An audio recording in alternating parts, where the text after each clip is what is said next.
The first person who we're going to introduce today is Linda Elsegood. So she's a multiple sclerosis patient herself. She is the founder and volunteer CEO of the LDN Research Trust.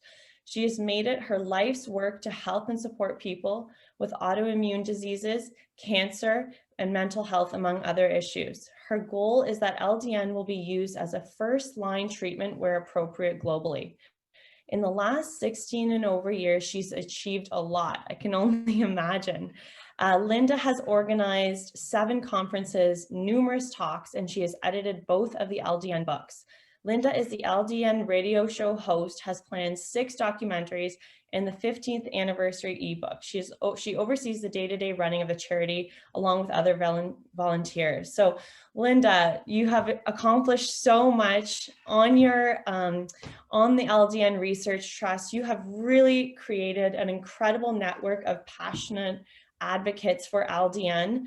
And so it's so exciting to be part of this journey of yours, bringing awareness to something that we find extremely useful in the alternative realm. So I'm going to kind of leave the floor to you and let us know, your journey and what brought you to where you are today. Okay, that's fine. Thank you. It's an honor and a privilege to be here with you.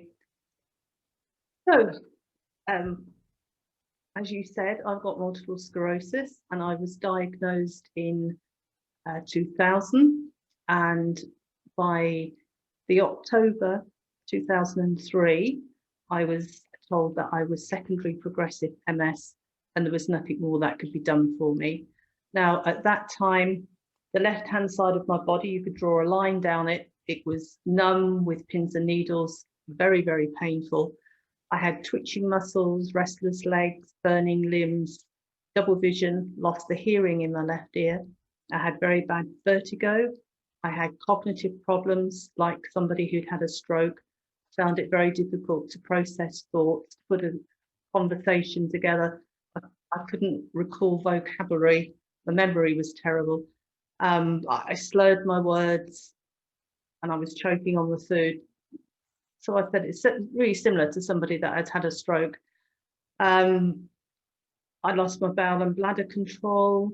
It was dire, and to be told at that point by the neurologist who did some further tests on me, just to go back, when I was first diagnosed with relapsing and remitting MS, I would have a relapse every 6 months. You could more or less plan it, and it would really make me very, very ill. And after 4 months, I'd start to get a little bit better, and then wham, I'd have another relapse. And this was the pattern until I think the last relapse was about July of 2003. So I went and had this examination with my neurologist, and I failed all these tests, and I hadn't had a relapse, but it wasn't the 6 months, but I hadn't had one. And he said, I'm really sorry to tell you, you're secondary progressive MS now. So he helped sit me on the chair opposite his desk. He put his hand across the desk, shook my hand, got up, opened the door and said, there's nothing more we can do for you. And I was stunned because I thought medical professionals had plans, so this hasn't worked, we'll try this. But there was no plan, and it was very similar to, I felt he may as well have said, go home and die quietly, don't make a fuss, you're an embarrassment, because there was nothing. So my day-to-day living, my quality of life was zero. I had to have a wheelchair. I was going to the hospital a lot. Everything was going wrong with me, seeing gastroenterologists, gynecologists, urologists, you name it, I was there. And I was so tired, the fatigue was really, really bad. And I used to go in an electric scooter. And I don't know what the hospitals are like there, but in England, you usually have to wait quite a while. And I used to slump across the handlebars and just fall asleep because it was too much for me. I mean, having a shower was too much. I mean, to explain to somebody who doesn't know what fatigue is. Oh, I get really tired, people will say, but it's not being really tired. It's waking up in the morning with your battery flashing red, and you go through the day, go to bed, sleep. I was only used to be awake for 4 hours a day, so I'd slept an awful lot. But when you woke up, that battery was still flashing red. You know, it hadn't moved. You didn't feel refreshed. You were really tired. I'm a workaholic and I like achieving things, but I could achieve nothing. I was lying in bed, like watching one of those calendars go over, the first, the second, the third, and what had I done? You know, somebody would help get me showered. I didn't get dressed unless I had to go to the hospital. I mean, it was awful. So I did contemplate taking some painkillers that the doctor bought me, but that always makes me cry, so I'm not going to go into that. But it was terrible. It's the only way I can describe it. So I had to prove to the world that there was something that I could try, that there was something I could do. I could sit at the computer for 10 minutes at a time. The internet wasn't like it is today back then. There wasn't Facebook and social media per se. It was very tricky, but I managed to find some people in the US who were similar to myself, who were taking LDN. And I had 2 or 3 people that were happy for me to phone them. And then everybody said, if it doesn't do you any good, it's not going to do you any harm. So I managed to find Dr. Bob Lawrence in Wales, who gave me lots of information to take to my doctor.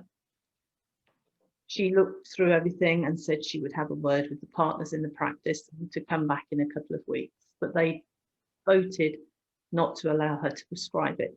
But she said, if it was me, I've read through it, I would like to try it. So if you can find somebody to prescribe it for you, I'll monitor you, which was really reassuring because it felt as though I wasn't going to be on this journey alone, that somebody was going to be overseeing me.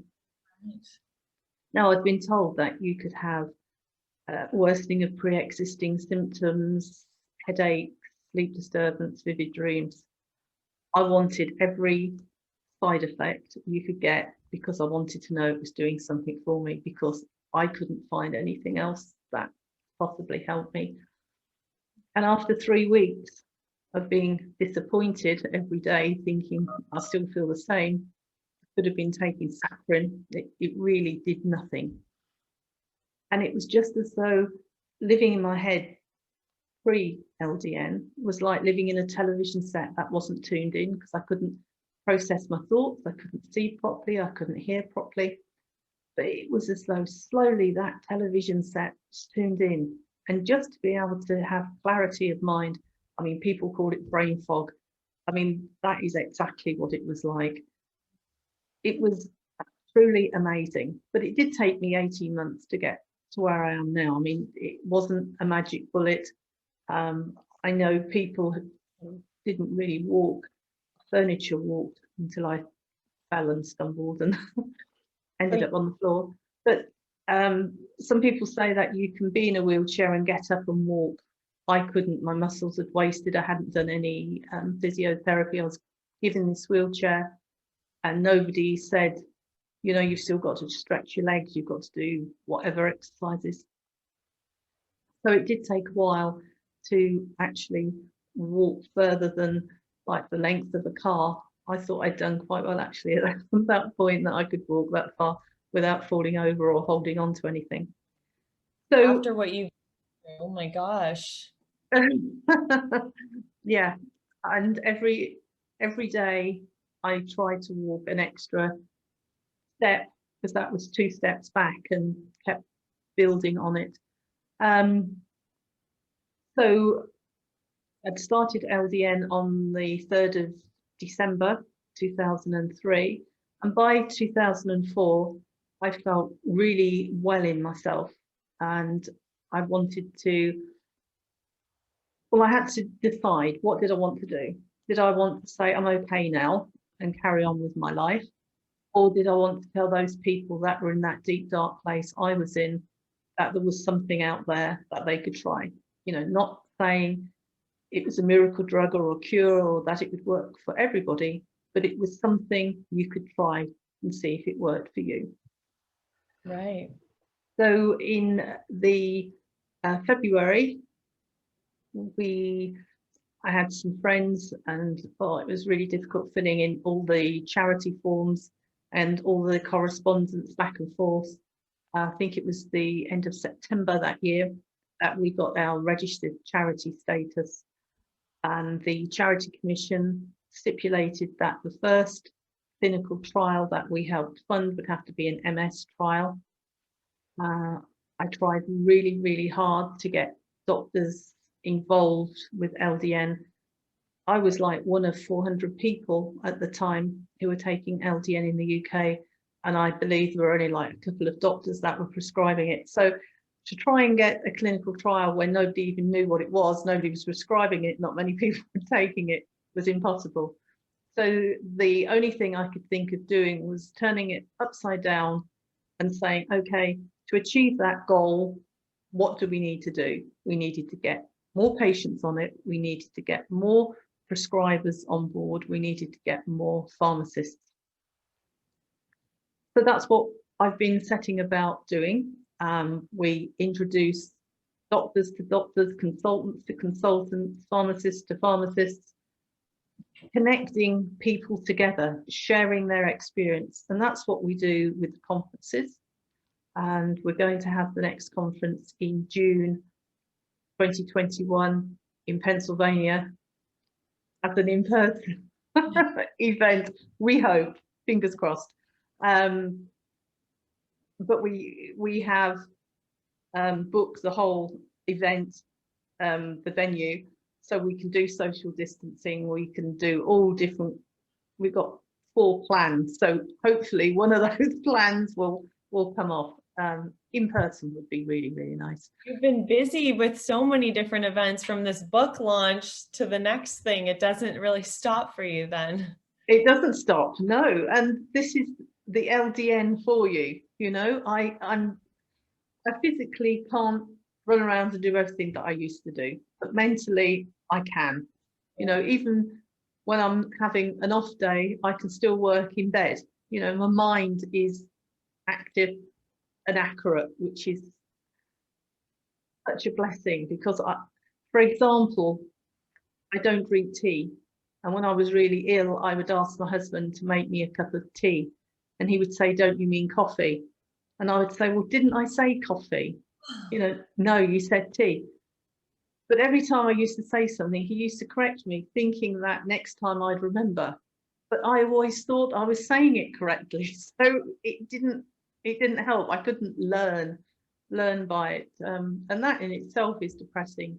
Every time you say something, somebody says that's wrong, you know.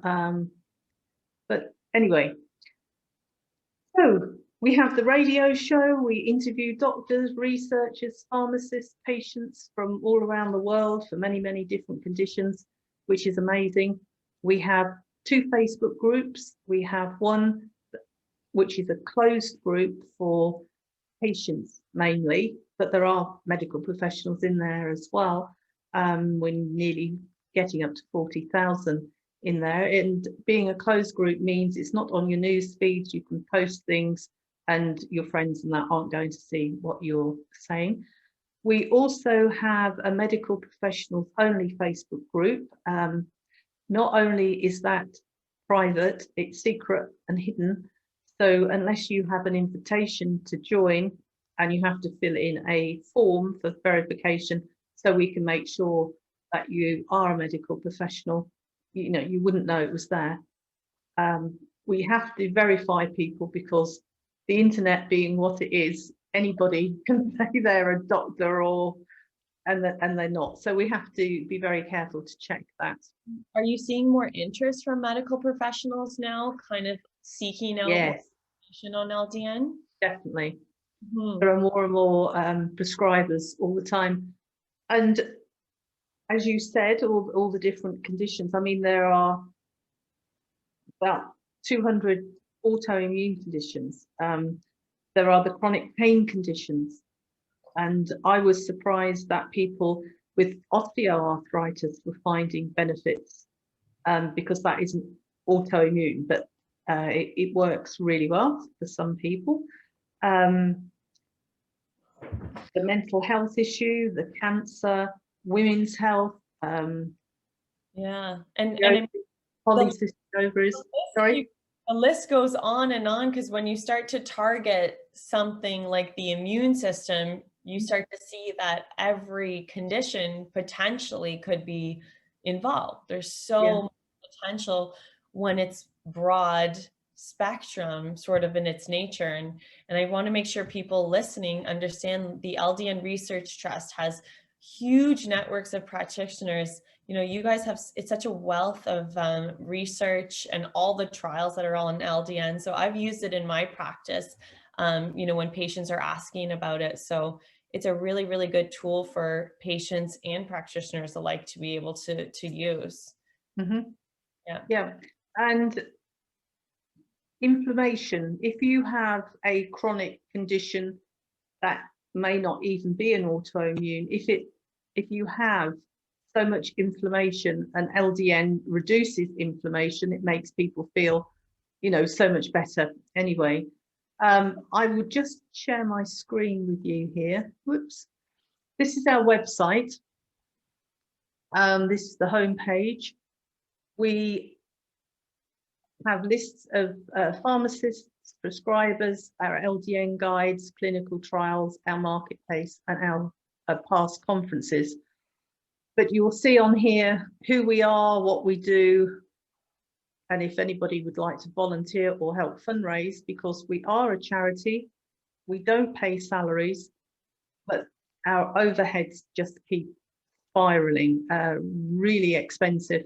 All the different software and everything that we do always has a cost attached with it. What is LDN? How it works? Is it safe? Types of LDN? Fake medicines? That is really important. There are people that ask me, oh, I can buy it off the internet. I don't need a prescription, I know alarm bells ring. That is such a dangerous thing to do. It's really playing Russian roulette with your life. This is a press release from the Medicines Healthcare Products and Regulatory Agency, which is called the MHRA. MHRA. Okay, get it right. No, I was saying I was okay. I'm just tired, I think. So they're saying, you have to be really careful.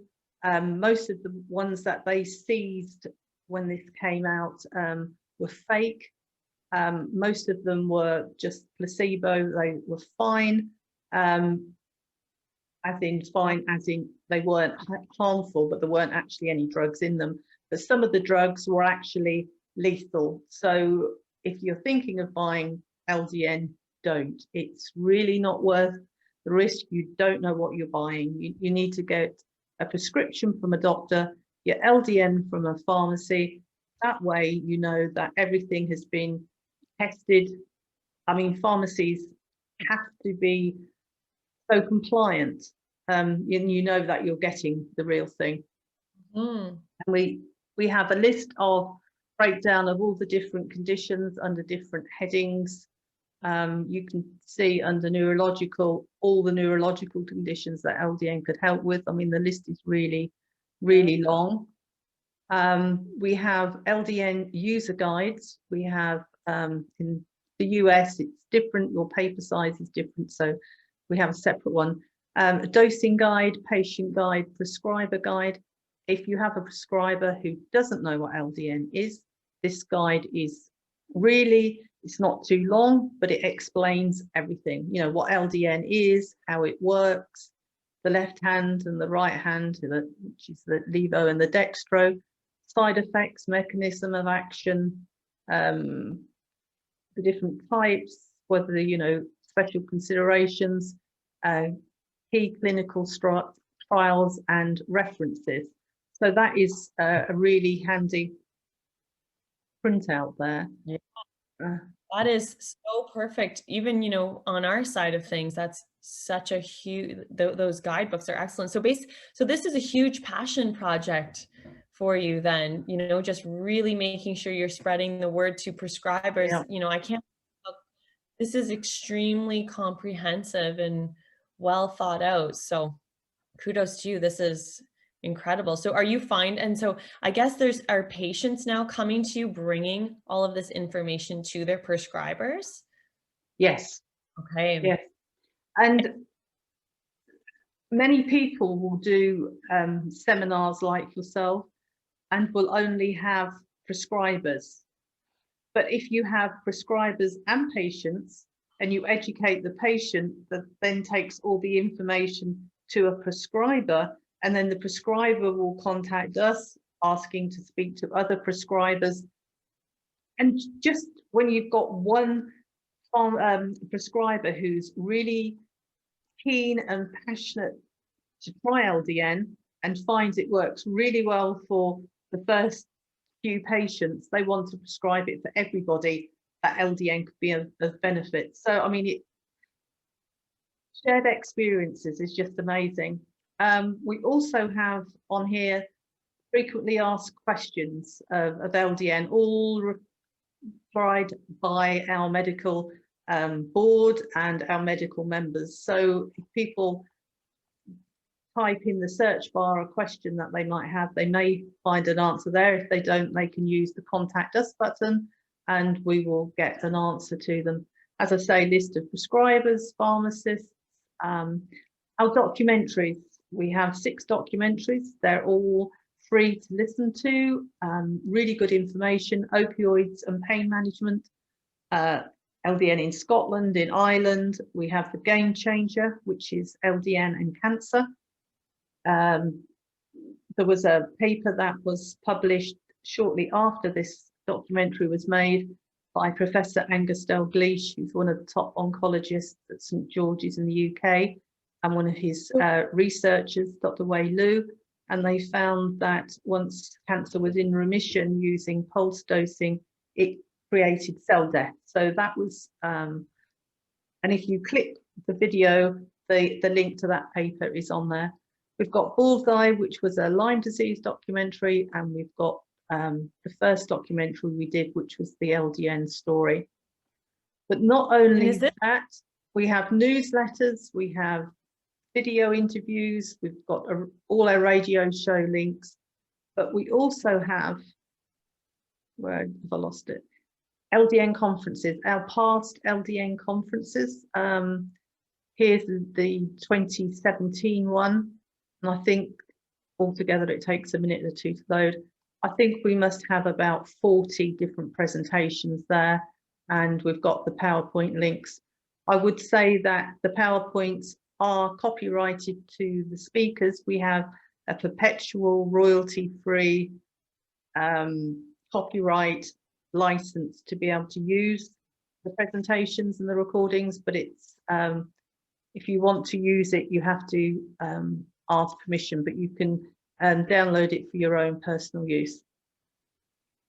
So basically, if people missing any information at all from this event, they can find anything anybody needs to know about LDN. It can be found on the LDN Research Trust.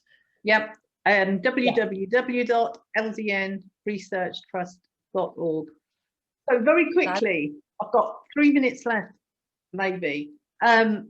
The second LDN book, I mean, the first LDN book in the series covered the history and pharmacology of LDN, multiple sclerosis and lupus, inflammatory bowel disease, chronic fatigue syndrome, fibromyalgia, thyroid conditions, restless leg syndrome, depression, autism disorders, cancer.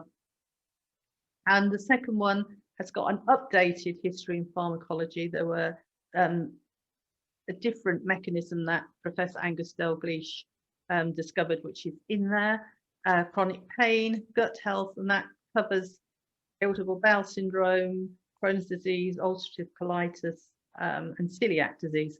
Dermatological conditions, there are quite a few in there. Parkinson's disease, LDN for pediatrics, really good chapter. Women's health, that can be polycystic ovaries, endometriosis, painful periods, heavy periods, etc. Traumatic brain injury, dissociative disorders, really good chapter. Dr. Whipper-Papp actually had a paper published. Traumatic stress disorder, Lyme disease and other tick-borne illnesses, which is a really big one. So they are 2 books in the series, and we have enough information to do a 3rd one in the series. So that's really interesting. So I'll just stop this screen sharing now. Do we have any questions? No, there we are. We are finished on time. You did. Excellent. My goodness. That was such a moving story to hear your journey. And I think the most powerful message, you know, we can talk all we want about how incredible something is and its capabilities, but when you hear someone's story and someone's journey, that's when it makes it real. And I think that's what really sparks, you know, patients and prescribers alike to start investigating, because you need to be able to offer other options to people. And just hearing your story is, you know, so incredibly moving and powerful. Thank you. And the amazing thing was, you would assume that most of the prescribers are naturopathic doctors. Most of them are MDs that have been disillusioned with the treatment options that they can offer patients.